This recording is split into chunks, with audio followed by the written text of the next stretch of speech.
ખેડા આંગણવાડી ભરતીમાં કૌભાંડની આશંકા છે। કાર્યકરોના પગારમાં વધારો બાદ પરિસ્થિતિ વણસી। અરજદાર યુવતીઓ મહિલાના મેરિટમાં વ્યાપક ગેરરીતિના આક્ષેપો થયા।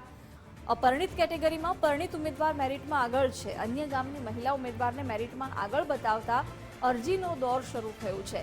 લાગવગના આધારે ભરતી કરાતી હોવાના પણ આક્ષેપો થયા છે। આગામી દિવસોમાં ગાંધી ચિંધ્યા માર્ગે આંદોલનનો પણ હુંકાર ભર્યો છે।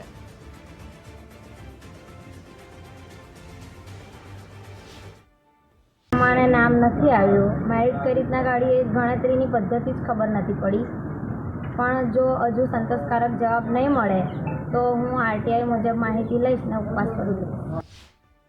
વિગતો સાથે સંવાદદાતા સંદીપ રાજપૂત જોડાઈ ગયા છે। સંદીપ, ખેડા આંગણવાડી ભરતીમાં કૌભાંડની આશંકા સેવાઈ રહી છે, શું વધુ વિગતો છે?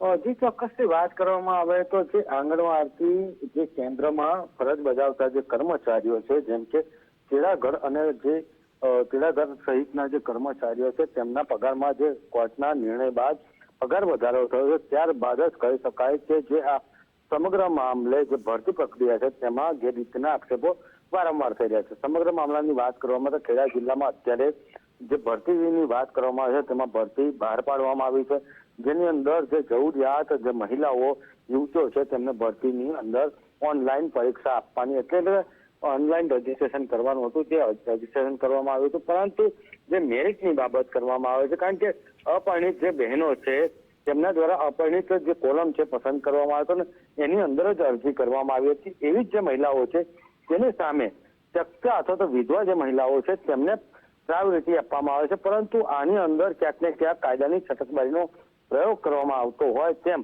દૂરની જે મહિલાઓ છે તેમને અહીંની પરિણિત મહિલાઓ બતાવવામાં આવતી હોય અને અહીંની જે દીકરીઓ છે જે બહાર પરણી હોય તેમને અહીં બતાવવાનો દાખલો લઈ અને ક્યાંક ને ક્યાંક જે નવ યુવતીઓ છે તેમની સાથે કહી શકાય કે ગેરરીતિ આચરવામાં આવતી હોય તે રીતના દાખલા આપી દેવામાં આવતા હતા અને તેને કારણે જે મેરિટ બન્યું હતું તે મેરિટને લઈને અત્યારે વિવાદ સર્જાયો છે અને તેના કારણે આજે જિલ્લા પંચાયતમાં જે મુખ્યમંત્રી સહિતના કાર્યાલયમાં જે અરજી કરેલી તમામને બોલાવવામાં આવ્યા હતા અને તમામની અરજી સાંભળવાની વાત કરવામાં આવી છે, પરંતુ ક્યાંક ને ક્યાંક તેમાં અન્યાય થતો હોવાનો આક્ષેપો આજે તમામ અરજદારો દ્વારા કરવામાં આવ્યો હતો અને આગામી દિવસમાં જો અન્યાય થશે તો ગાંધી ચિંધ્યા માર્ગે તે લોકો દ્વારા ઉપવાસ આંદોલન કરવાની ચિંતા આવી હતી।